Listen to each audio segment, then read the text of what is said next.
For the most updated version of the Glyphs RPG blueprint, tokens, accessories and resources, please visit www.glyphsrpg.com. Also visit 2ddice.com for our internationally popular D20 RPG coins and our other masterful coin works.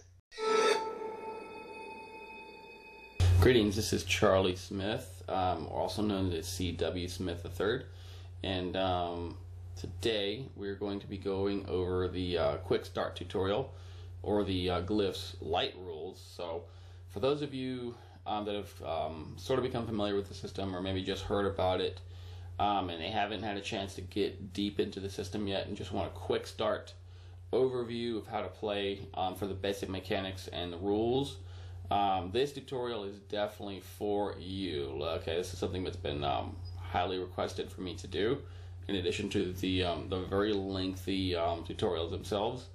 So those of you that are interested in maybe learning the system, maybe dabbling in it before you really get into it, or just want to try it out, or just want to go right into gameplay as soon as possible, this is, like I said, this is the tutorial that you want to start with first.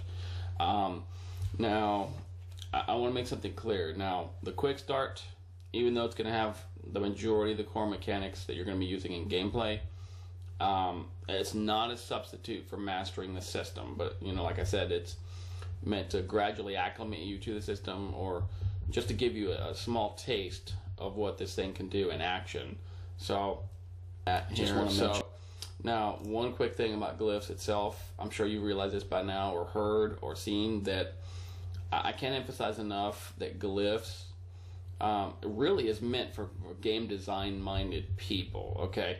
And you'll see as you get into the system, you'll see exactly what I mean by that. So Glyphs isn't necessarily a game in and of itself. The approach should be somebody who wants to create their own experience, their own characters, their own worlds, and all, and everything content-wise from scratch. So as you get into Glyphs as a game master, you should be approaching this more as a game designer. So you'll see what that means as you get into it. So, but again, the quick start here is a great way to get started. So you'll see here, I have a quick sheet here. It's available on glyphsrpg.com, as with the rest of the accessories and resources are. Okay, so this one sheet here will contain the stuff that I'm going to go over with now, and really it contains a lot of the core rules that you need to actually play. Now again, it's nice to have the blueprint on hand and be familiar with it as you go, but a lot of the core mechanics and rules are here. So I'm going to actually just review this here for you to kind of give you a quick taste of what the system can do. So really quick, before I get into all the tutorial subjects that we're going to go over here shortly, I just want to make sure you understand how to read the token, okay? We're going to slide it and toss it and all that stuff here in a minute, but how do we read the symbols and numbers here? What am I looking for, okay? So very simple. Because this is a flat surface, you want to read the most upright or centered number or symbol, depending on the context. So that's all there is to it. It's sort of treated like a compass because it's flat. So let's say I spin, and I'm looking to interpret numbers. So in this case, my number here is 8. That's the most centered number, and that would be my result, okay? Let's say I've spun the token, and I want to interpret the path glyph. So these guys right here. And in this case, I have this one and this one. But guess what? Those two are level to each other, okay? Interesting. So what do we do about that? Now, unless you're from a country or a culture that read right to left, okay, you can make an exception, but generally those of us here read left to right. So if they're level, you want to go with the left result. So in this case, I'm looking for path glyphs. Is it crossroads or does it fork to the right? My result is right because that's the result I've got here, okay? Very simple. That's the only thing you do to read this thing, right? Let's say I spin my token and I want to interpret my functions glyphs. I spin, it lands here. Guess what? Function glyphs are right here. So skull and crossbones, speech bubble, wrench, and clock. So in this case, my result, skull and crossbones, a conflict glyph. Okay, most upright or centered. So that's all there is to it. Now, if you're doing damage, like we're going to talk about here shortly, we're going to look at groupings of 2, and we start from the most upright and work clockwise and get a grouping of 2. So, but again, the rule of thumb, because it's flat, it's a coin, it can store a whole lot more information than dice can. Okay, I'm very proud about that, and I find it to be a very elegant solution to role playing. So again, treat it and think of it more like a compass. So your most upright or centered number or symbol, if they fall level to each other, then you simply go left to right unless house rules dictate otherwise. So just wanted to show you this real quick on how to read it, because you're going to see as I go throughout, I'm just glancing and looking really quickly. That's how I do it, because I know what I'm looking for and simply how to read it as a flat surface. Okay, so just wanted to touch on that real quick. So on with the tutorial of the quick start mechanics for the system. Now again, this is not very in-depth. It's simply meant to give you a general overview and a lot of the very core stuff that you're going to be using. So I'm not even going to get into the OmniGrid or a lot of the randomization, very little randomization, but mostly just very practical stuff that some of you may be familiar with in other capacities. Okay, so obviously here I have my token. Okay, always have one with you at all times, right? And here I have my action grid board, which I do recommend having. Instead of printing it, I actually recommend it's a nice surface here, but to each their own. So it's going to go down the list here. So let's start with initiative. I think that's a good way to start. So how do we determine initiative? Okay, so in a combat scenario, every participant in the combat scenario simply spends their token and adds in their initiative modifier score, and whoever has the highest number wins. It's that simple. So this example, let's see. From my perspective, character number 1 has a 4, right? And they have a 3 initiative bonus or modifier, let's just say. Okay? And character number 2 spends, right? Or entity or whatever. They have a 6. And they have a 4 initiative modifier. So we're randomizing and writing in the modifiers. Okay? And let's see who wins. So 4 plus 3, 7. 6 plus 4 is 10. So in this example, character number 2 gains the initiative and he gets the first strike. Now, the more combatants in the initiative loop, you simply go in sequence of whoever has the highest numbers. Okay, pretty self-explanatory, right? Makes perfect sense to me. Now, in the book, I know I've mentioned this in the regular tutorial, it's written that, I mean, really, if you want to do realism as far as speed goes, then you should be doing initiative every single cycle, but in the interest of gaming time, it's really hard to do that. So if you want to just do it once per battle, that's up to you. I do that a lot myself.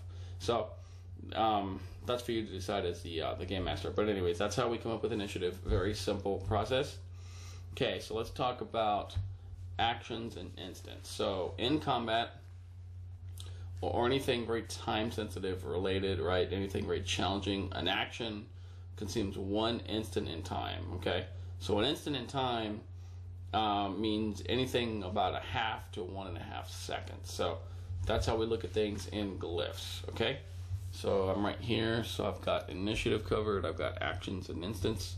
So now let's talk about movement. Okay, so movement as far as Glyphs is concerned simply means how many feet in 1 instant a subject can travel. So a character or a monster can travel in 1 instant. So how many feet per second can they move?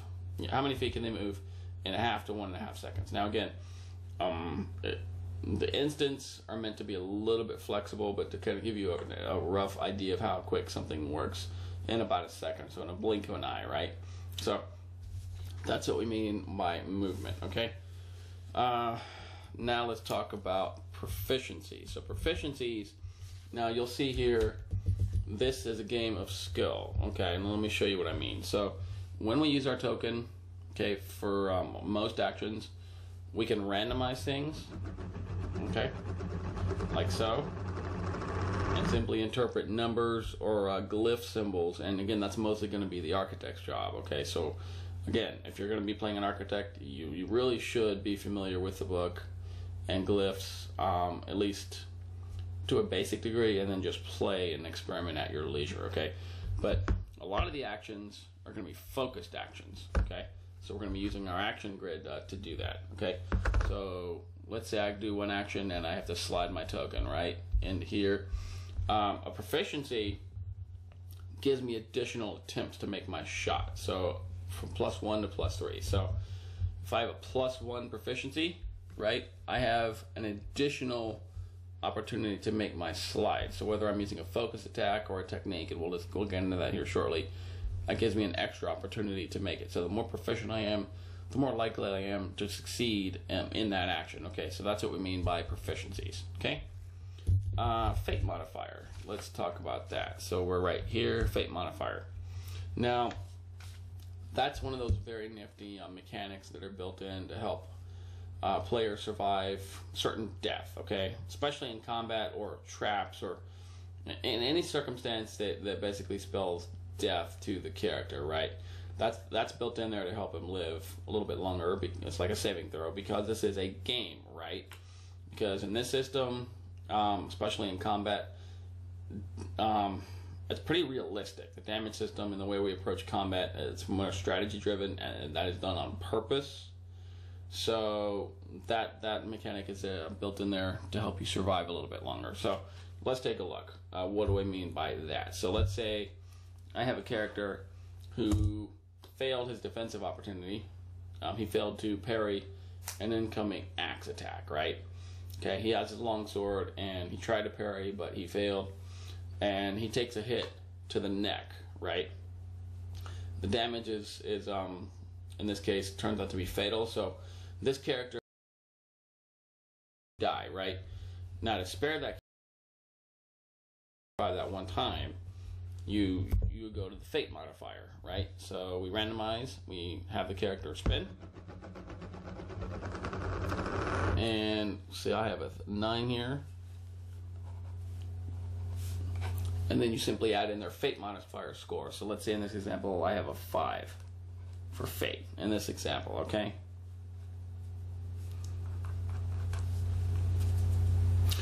And let's say I have another creature here, the attacker, the one with the axe, right, the bad guy. We have to randomize him as well and also add in his fate modifier. So I spin and add in their modifier. So here from my perspective that's a 6. And let's say he's got a 3 fate modifier, let's just say. So that comes out to 9. So the character, the defending character, came out to 14, and the creature controlled by the architect, one with the axe. So in this scenario, the axe was destined to land and inflict a fatal damage. The character was able to use their fate modifier successfully, like a saving throw, to avoid certain death. Now again, those of you architects out there using this, I only recommend using it once per combat encounter to avoid people overusing it too much. So that is your way of saying, here's a little bit of help, because otherwise you're about to die, right? That's what the fate modifier does. Very handy, and some pretty interesting things can happen with that. Okay, so random encounters. Let's look at that real quick. Now, again, there's an entire chapter dedicated to that, so this is going to be very brief. So, in a nutshell, first we want to know what our topic is, and then we can pinpoint specifics from there. So, first we spin, and we interpret our function glyphs, which are right here: the speech bubble, the wrench, the clock, and the skull and crossbones, the conflict glyph. So those here are your function glyphs. Those give you the topic that we're going to be randomizing. So in this case, for random encounters, from my perspective, this one's the most upright, the wrench. So that tells me that. And after that, you can choose to simply make one up out of thin air based on the context, which is a pretty nice way to do it. Or you can randomize even further by going to a list of defaulted encounters in the book, or create your own. So in this case, I want to use a list. So it's a skill set, and I'm going to spin, and this time I'm going to look at the digits, okay, the numbers here, to tell me which type of random encounter. So it's skill set, and I just spun a 1 here, okay? So that tells me the random encounter is a puzzle. So Then I would come up with a puzzle type solution, a type of challenge based on the context that the character's faced with. So, very nice way to randomize encounters with the token system here. Pretty straightforward. Again, the book gives you a lot more detail, more examples and stuff, but that's all we do to approach it, okay? So instead of just looking at numbers, we want to look at context. That's what these things do, and they help narrow down the subject a little bit more. Very nice to have, okay? So, structural damage. Okay, so structural damage means a player, character, an NPC, or a monster takes physical damage that leads to injury and or death, right? So most common damage you're going to see. So structural damage. How do we read the token to determine damage? Well, for that, we're going to be using the element glyphs, okay? And this is detailed in the structure chapter in the damage system, but here it is for you very quickly. So water, fire, carbon, and air. These are your element glyphs, right? So to interpret damage, we have to look at combinations of these in a clockwise fashion. That was done as a design choice, basically to get you to read and get more familiar with a token, okay, and a couple other reasons. That was done intentionally instead of just putting numbers, right? So in this example, you'll see here, if you can see closely, each of these element glyphs has a certain amount of dots in it. So the water glyph has 1 dot, fire has a blank dot, carbon also has a blank dot, okay? So the blank dots mean 0, right? The water 1 dot is 1, and the air glyph has 2 dots, so it's 2. So we add the dots together. That's all we're doing to determine damage, right? So water and fire, let's say it spins here, so this is most upright, right? And we read in a clockwise manner. So this is tier 1 damage, so 1. Then we take that figure and multiply by your weapon's damage. So let's say it's 1. Your weapon does T3 damage, so 1 times 3 is 3 hit points worth of damage, okay? That's all we do for damage. So let's say it lands, let's say I spin and it lands here. Guess what? Fire and carbon are most upright. So I read fire to carbon, these two together. 0 plus 0 is 0. So that's superficial damage, okay? If it's superficial damage, then we look at digits to look at marks. Again, that's detailed in the structure chapter for you. So in this case, I spin and I did 8 marks worth of damage. So very superficial damage, okay? So let's say it lands, let's say I spin, right? And let's say, just for illustration purposes, let's say my token lands here. Air and water, okay? This is basically our equivalent to a critical hit. So 2 plus 1 is 3. So 3 is the highest calculation you can go to as far as damage goes. So that's basically a critical hit. So air and water, so 2 plus 1 is 3. Okay, see how I'm starting here and going clockwise? That's what I'm looking for when I'm looking for structural damage, okay? So this would be 3 times the weapon damage. Let's say the weapon does T3, so that's 9 hit points of damage. That's a very nice hit. So pretty nice way we look at damage here. And really, even though an attack may land, you still have a decent chance of surviving the attack based on the level of damage that's inflicted, especially superficial. The superficial is in there for a reason. Basically, it's a game changer. And I've seen fights go on for by having this assortment alone, even though this is not a very hit point driven system. So quite interesting to see in practice, okay? So that's it for the first section of the tutorial. Next we're going to move on to the attacker. Now let's talk about the different types of attacks that we can do in glyphs, okay? Very simple way we look at things, okay? For realism. So first we have freeform attack. So freeform attack means I'm going to hit something, okay? I got my longsword. This guy's coming at me. I just want to hit something. I'm not focusing on any particular target. I just want to make sure I hit this guy, right? He's coming at me kind of quick. He looks stronger than me. I just want to strike something, okay? So how do we replicate that? Freeform attack, you're most likely going to hit something, okay, because of the way we do this. So this is good for new players especially. Gives them a higher chance of striking a target on the opponent's body. So freeform attack, simply take the token here in the center of the action grid and very lightly spin it, okay? Now it's up to you to experiment how you spin and how to control it and stuff. That's up to you. You'll develop your own style to play.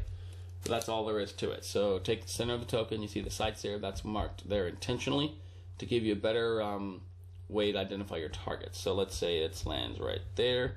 It lands on number 7. Okay. So number 7, according to the book, means the upper leg, the upper right leg. So this guy literally just got cleaved through the upper right leg. Now, obviously, you've got your damage spend and all that to do, but that's essentially what we're doing with a freeform attack. So, with this system here, as a freeform, I'm more likely to hit a bodily target. Now, let's talk about focused attacks, okay? Personally, this is probably the preferred method to play Glyphs, because Glyphs is a skill-driven game. It's not just random. It's mostly skill-driven, actually. So, this is a great thing to use. So a focus attack means I want to hit something specific on the opponent's body. I want to take this guy's arm off. I want to cut his hand off so he drops his weapon, right? I want to take his head off. I want to stab him straight through the chest. Those are focused attacks, right? Something very specific. Okay? Very simple. So for a focus attack, you start from the molecule logo. So you got the molecule and the G logo. So most attacks start from here. Unless you're at a disadvantage, and you would start here. So molecule logo, very simple. Take this here and simply slide it into the bullseye. So the 1, see the 1, the black circle here, that's zone 1. That's what you want to hit during a regular focus attack. So first, we want to calibrate, make sure our hands are comfortable, right? Make sure our token's moving smoothly, which I'm not cooperating today. Okay, and I'm going to go ahead and make the attempt, and boom. That right there, I checked my sights to make sure it lands, and sure enough, it was right there, so that is a hit. So whatever I was doing, whether I was cleaving somebody or stabbing somebody or shooting somebody, a specific target, that hit just landed. Now, do note that in the combat chapter, it does tell you that different target sizes have different, it may have multiple attempts. Again, that's there for realism. I only recommend doing that for more advanced players. People who are just getting into this, you want to make sure you give them time to learn. So cutting somebody's finger off, for instance, is going to require more attempts, right, than just shooting somebody in the upper torso, right? So, okay. Once the attack lands, then you simply spin it for damage, right? Like we've talked about. Okay.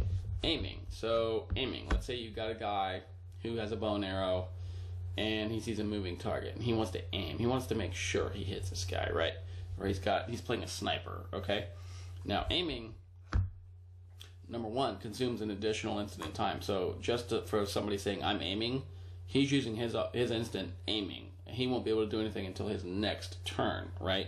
Because he's really focusing, he's looking through his sights and so forth. So the advantage of that is my target, instead of becoming the bullseye, became the square.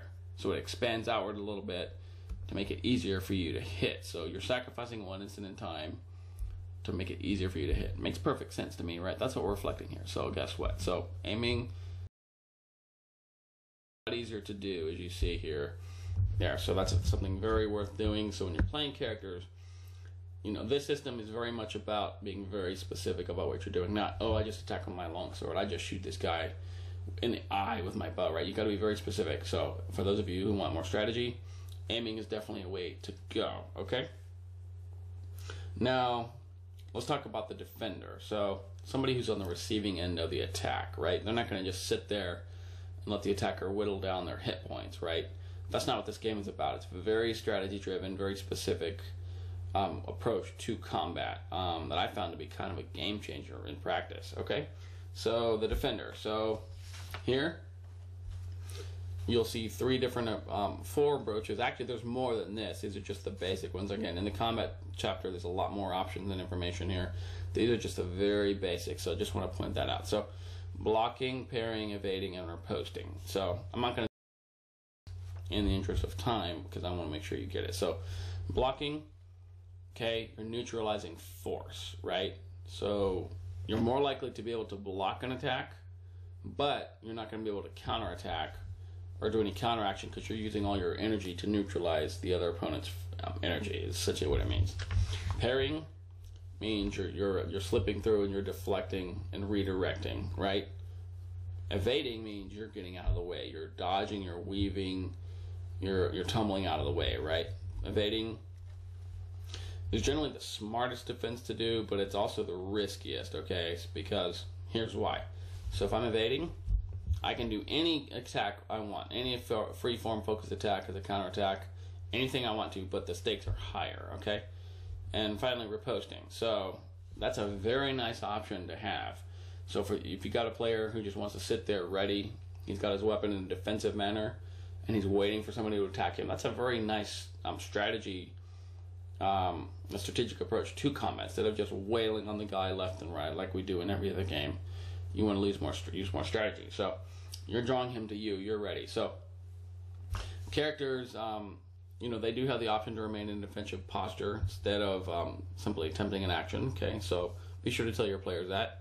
Now, once they use their defensive opportunity as a parry or an evasion or an evasive maneuver, so let's say they want to parry or evade. Once they've done that successfully, then they get an additional token spin towards their counterattack attempt.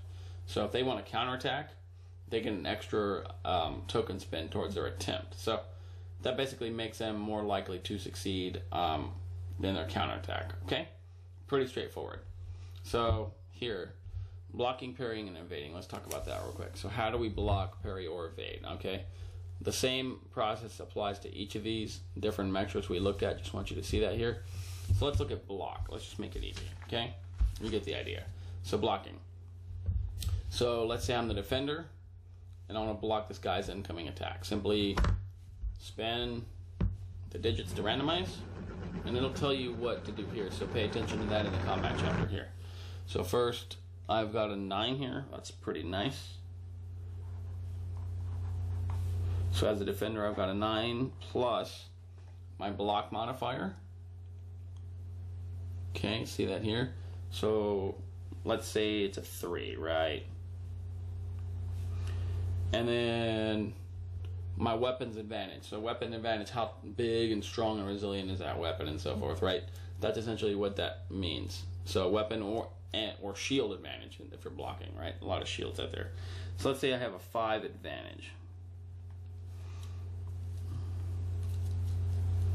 So that comes out to 16, 9 plus 3, so 9 randomized, 3 block modifier, 5 advantage comes out to 16.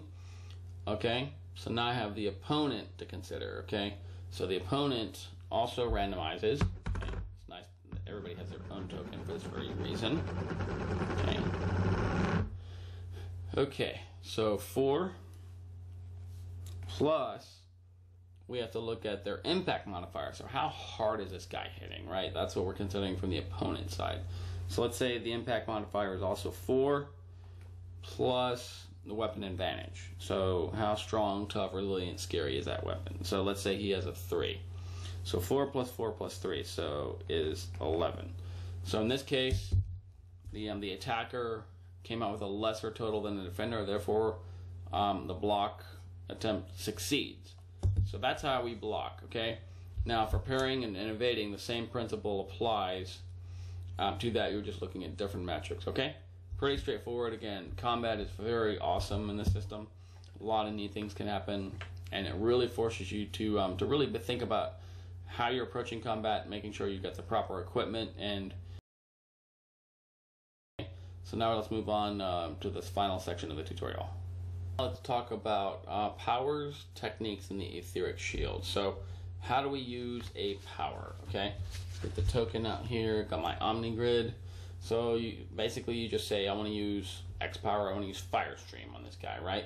So to activate a power, every power will have a different target to hit in order to activate it, depending on how awesome it is, right? You have to have a different target to hit. So the hexagon, the square, or the big power, it can have a different target. So to activate a power, because their implications are very game changing, right? We want to start from the G logo, okay?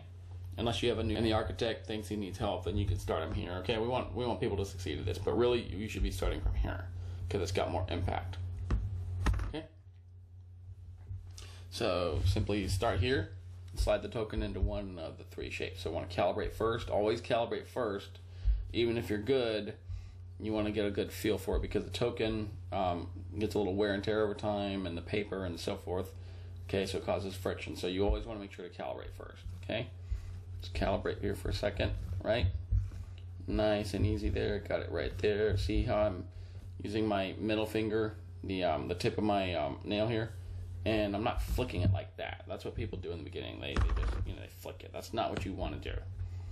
Nice and easy. So take it here and use your arm. See that? Use your arm. Nice and smooth, right? That's what you want to do. So activate a power. Let's say in this example, I need to land it in this square. So simply start here and boom. So that power failed. Let's see if I can do it. Okay, boom. See right there. Power. Okay. Now for techniques. Now, I'm sorry. For powers also, be sure that if the power succeeds, okay, then you're subtracting the proper ether points because that regulates how many powers you can use a day to kind of keep balance and things, right? Okay, pretty straightforward. Okay, techniques, same principle, except techniques are more battle maneuvers, okay? So powers are magic spells and supernatural abilities and all that. Techniques are generally combat techniques, right? Human shield, reload boosting, running and shooting at the same time, more advanced combat maneuvers. That's a technique, okay? Or also they're boosters for the supportive archetypes that give you more chances to succeed in a certain skill. But generally, techniques are very big game changers in many ways. They affect, they really enhance combat and very sensitive encounters altogether, okay? So because of that, with techniques, you're also going to be starting from the G logo, okay? The architect feels you're new, you want to take practice, start from here. But again, powers and techniques should always be starting from here. Okay, now with techniques, your target's always going to be the big circle, okay? If you got a new person, you want to give them a break, then just, tell them whatever. But techniques, by default, should always land in the big circle. Now, anything from here, if the target's a circle, should always be the big circle. Because if you make it the tiny circle, that's a lot harder to do, even if you're good. And you don't want to frustrate people. So when in doubt, if it's back here, the target's a circle, it's always big. So techniques always start from here, and it's always the big circle. So let's say I want to activate running strike. I want to move forward, at 5 feet an instant, right? So I'm moving forward 5 feet and striking at the same time with my katana, right? How do I do that? So simply start here and slide it in there, okay? And with techniques, we're going to be using proficiencies. Let's say I get +2, so I get 2 extra chances to land it there, right? Ooh, let's see if I can do it. Boom. Yep, that is a hit right there. See, barely got it there, so that would count as an attempt. Okay, so now that technique was activated, so I moved and successfully struck at the same time. Okay, very nice stuff. Again, techniques are really awesome to use, so use them wisely, especially for you unarmed fighters out there. Okay.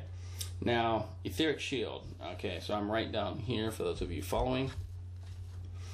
Okay, so that is sort of kind of like the Fate modifier, except instead of saving you just from certain death, it basically negates and nullifies the effect of a power that's done to a character. So let's say you're on the receiving end of a spell, somebody casts ice shards at you, or a lightning bolt, or a poisonous spell, or corrosion, right? Anything that affects you in a negative manner. Basically, you have an opportunity to prevent being affected by that power, and that's what the Etheric Shield is designed for. Okay, so that's basically it's a saving throw versus a power is what it really means. So, like with the Fate modifier, we're going to be doing something similar. Okay, so the attacker and defender both spend. So let's go with the defender. Okay, so he spun a 3 to randomize. And you're going to add in their power modifier. Let's say he's got a 5 for power. Okay. And then the attacker. Okay, so the one casting the spell on this guy is also going to spend. And then add in their power modifier. Oh, this isn't good. Okay, so 8 plus, let's say he's got a 7 power modifier. So 8 plus 7. Okay, I don't even have to add it that much. This guy, the defender definitely got beat pretty bad. So just randomize, add in your modifier score. Whoever has the highest number wins the challenge. So in this case, it didn't look too well for the defender. Okay, now if it doesn't succeed for the defender, then the power takes full effect and does damage or status or whatever it's meant to do. If the shield were activated, then the number of ether points that would have been done in damage is simply subtracted from ether. So if the spell would have done 5 damage, right, then you simply subtract 5 ether points because basically it's being absorbed by your etheric shield. Okay? If you have a power, and there's many of them out there that don't necessarily inflict damage, but something negative on the character, a status element or so forth, or confuse or silence or whatever you want to think of, then obviously there's no damage, then you simply subtract the amount of ether points that the spell used to cast. So if it costs 10 ether points to cast, let's say silence, whatever, it's not even in the book, but let's just say, right? Then you simply subtract 10 ether points from the defender's etheric shield, okay? So that's how it works. Again, it's a very nice way to avoid getting fried in one encounter from a spell, okay? So that pretty much covers that. Now we're going to talk about skills and all that cool stuff, so stay tuned. Let's talk about skills, attribute challenges, and awareness checks. So so if you're following here on the quick the light rule sheet, we're right down in this section here. Okay, so skills. How do we use a skill? Let's say I have a rogue that wants to pick a lock. Okay, to use a skill, there's 2 things we got to consider. Okay, first, the rogue or the user's level in a certain skill from 1 to 5, so from novice to master, or even 0 is unskilled, right? So the character's level and the difficulty of the challenge, okay, from 1 to 6, okay? So those are the things we're going to look at. Now, with skills, again, unless the architect feels otherwise, you should always start from here, because again, they're big game changers, and that's just regular combat, okay? And you want of different shapes based on the level and the difficulty, okay? So let's say I have a level 1 rogue, level 1 in locksmith, right? And the challenge is simple. Then that tells me I need 3 slides into the square, okay? Let's say I have a level 3 rogue. My rogue is level 3, right? And the challenge is also simple. Then that's 1 slide into the square and so forth. So in the book, there's a chart that tells you exactly what's what. It matches skill to challenge difficulty. So that's all we do to activate the skills, okay? It's pretty straightforward. So again, it is pretty challenging. So this is something I recommend practicing. But again, you know, if somebody uses a skill even once during a game, that can really affect the outcome of the game, okay? So let's see here. Let me calibrate here for a second. Okay. Very nice. Okay. So see how I'm doing that? Nice. I'm using my arm. I'm not using my wrist. See that? Now you'll still get some failures, obviously, but it balances out quite well once you get a little practice. Okay. So let's say I want to pick the lock. Let's say I'm a level 3 in locksmithing. Okay. And I want, let's see, and the challenge is moderate, so it's a moderate level lock, okay? So it's a little simple lock. So what that means is I need 2 slides into the square. So from here, so to activate the skill, 1, okay, barely on the line, you would accept that, and 2, oh, that's a fail. So let's do it again. So to activate, 1 and 2, okay? So there you go. That just very clinically illustrates how to activate the skill, okay? So that's all there is to it with that. Again, this is something you want to practice and warm up with and calibrate to you as you go. You don't just start showing up and just flicking the coin. You want to take your time and grow with the system, okay? And it really is a lot of fun, especially with tournaments. I know that's one thing that is being explored with this, simply because of the skill-driven mechanic with this, okay? Interesting things can happen. Okay, so that's enough for skills, okay? Now let's talk about attribute challenges. So very simple. So we use attributes a lot here. They're not just numbers we use to describe something. They actually have an impact on the success or failure of different actions that you use. So lifting weights, jumping, right, trying to seduce somebody, all these things go into numbers. So very simple. So attribute challenges, we look at two main types, right? So attribute challenge versus chance, and attribute challenges versus character. So character versus character, right? So attribute challenge versus chance. We're right here, okay? Here we go. So the player and the architect each spin the token and simply interpret the digits from 1 to 10. So let's say I want to lift a big heavy rock. Let's say I have a character that wants to, he thinks he's Hercules or whatever. Okay? So we simply, and he has a strength 4. Let's say he's really strong, right? Okay? So we spin. Okay, and we look at the digits, the numbers. So 3, and I already said he has a strength of 4, right? So 4 for a strength is very strong for a human, let's just say. So 7, and the architect, he randomizes, and optionally, again, it's really a nice option to have, to add in difficulty ranks from 1 through 6 to reflect the difficulty of the challenge. So you can add in from 1 all the way through 6, from simple, moderate, worthy, complex, daunting, or monumental, depending on how you can add that in as well. So architect's going to spin as well. Randomize. Okay, he got a 1. And let's say he wants the difficulty to be worthy. So a nice worthy challenge, right? So he would add 3 to that. Okay, so because worthy is number 3 on the difficulty scale. So that only comes out to 4. So architect still lost that challenge. Okay, so the very strong human was able to use his strength and lift a very heavy stone in that challenge. So that's what we mean by attribute challenge versus chance. So versus character. Okay, same thing. Let's say we're arm wrestling. Okay, let's say 2 strong guys are arm wrestling. Okay, same thing we're gonna do. So guy number 1 and arm wrestler number 2. So arm wrestler number 1, he scored a 4. Okay.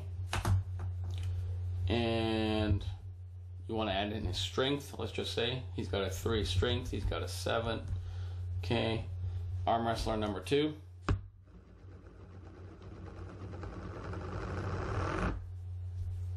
Oh, he got a 0, which means 10 in this context. And his strength is a 2. Let's say he's not normally as strong. So he got a 12. So 12 beats 7. So in this case, arm wrestler number 2 beat arm wrestler number 1 based on the character versus character attribute challenge, or let's say strength in this example, okay? So again, this does not substitute your knowledge of the book, so always have it on hand and get into it at your pace, but very clinically, this is just what we've done here. So one more thing I want to look at, okay, are awareness checks, so perception checks. So do you see something? Do you smell something? Do you hear something? Or how does something taste? Do you taste something discernible in the food you eat, right? So very sense-related challenges. So to do that, we're gonna factor in a character's sense ranks from 1 to 3, or even 0 to 3, right? As bonuses, and match them up to different levels of stimuli. So light, sound, scent, and flavor, right? Now, to overcome the challenge, you have to beat the percentile target, okay? So what do I mean by that? Let's say I've got a character who's trying to be slick and sneaking through the hallway, and there's somebody coming up behind him to stealth attack him, let's just say, right? So we want to know if he hears the footsteps or not behind him. So footsteps are very faint. They make a little bit of noise, but overall very faint in most cases, right? Depending on what you're walking on. So does the character hear the footsteps behind him? Okay.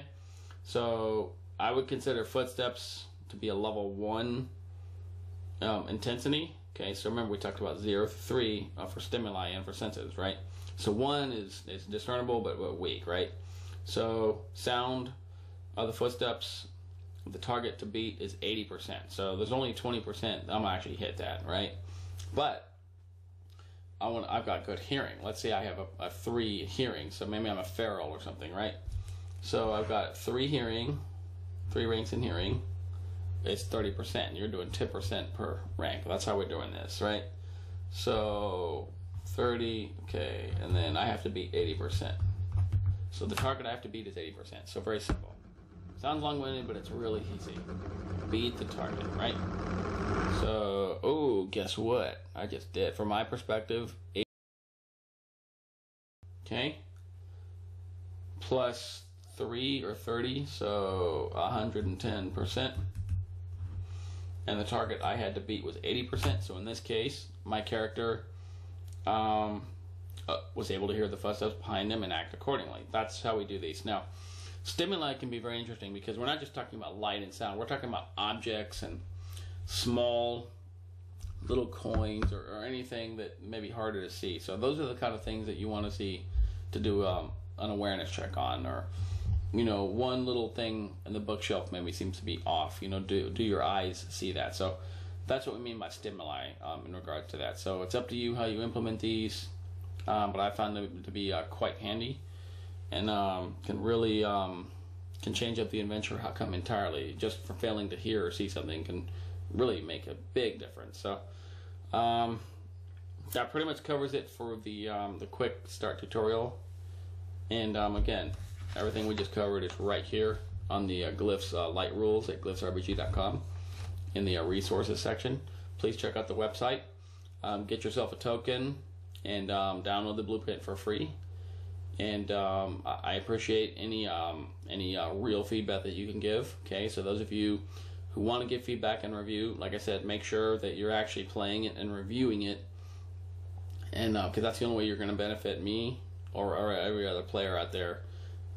Is just by doing it and getting down and into the trenches and giving honest feedback, because ultimately this is meant for you to explore and grow with. Okay, so thank you for your time.